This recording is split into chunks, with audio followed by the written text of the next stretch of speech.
สวัสดีครับผมเช้านี้ที่สกลนครเสน่ห์อิมสุสวัสดี FC ทั่วโลกนะอยู่ข้างหน้าผมนี่คือสมุนไพรบรเพชรพวงช้างหรือสบู่เลือดส่วนนี้คือใบของเพิ่นเป็นลักษณะนี้ได้พี่น้องนะใบจะเป็นลักษณะนี้คล้ายๆกับเครือหมาน้อย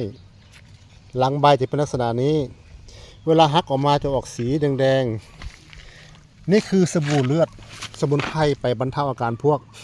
อัมพฤกษ์อัมพาตเส้นโลหิตฝอยแตกอุดตันนะสำหรับท่านใดที่มีญาติพี่น้องเป็นเส้นโลหิตฝอยแตกอุดตันลองหาต้มกินเบิ่งนะพี่น้องนะ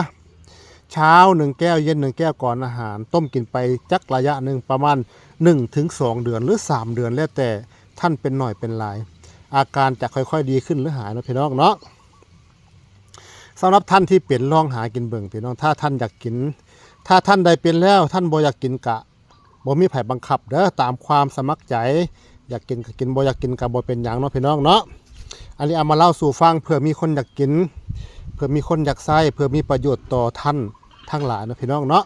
ท่านใดบ่อยากกินก็ปล่อยให้ท่านเป็นอัมพฤกษ์อัมพาตอยู่หั่นล่ะ ตาเสน่ห์คือว่ากวนเทนอ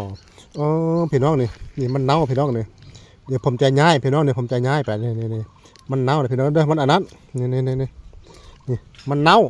สาเหตุที่มันเน่าเนี่ยมันอยู่ในน้ำมันดีพี่น้องปีนี้ฝนดีมันเลยเน่าปีนี้ผมจะย้ายอยู่จะย้ายขึ้นอยู่ที่โนนที่สูง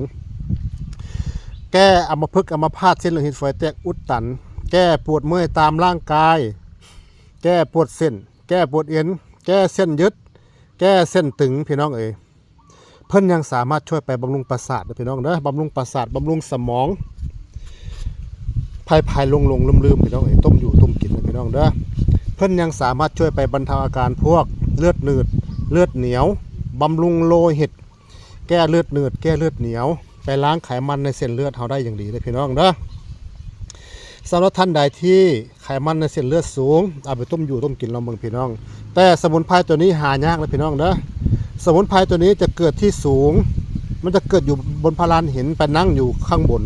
แต่ถ้ามันต่ำๆแบบนี้พอมาปลูกนี่คือเน่าพี่น้องนี่คือเน่าแต่ละปีมันบ่เน่าสาเหตุที่มันบ่เน่าคือฝนไม่ดีแต่ปีนี้ฝนดีนี่มันเลยเน่าพี่น้องนี่ผมสิย้ายขึ้นเป็นที่สูงสมุนไพรหายากอีกชนิดหนึ่งเด้อพี่น้องเด้อสำหรับท่านใดมีญาติพี่น้องเป็นอัมพฤกษ์อัมพาตครึ่งซีกลองหากินดูเพื่อร่างกายญาติพี่น้องของท่านจะได้ดีขึ้นจะได้หาจากอัมพฤกษ์อัมพาตครึ่งซีกนะพี่น้องเนาะลองหาใช้กันดูนี่คือบรเพชรพวงช้างหรือสบู่เลือดเด้อขอบพระคุณครับ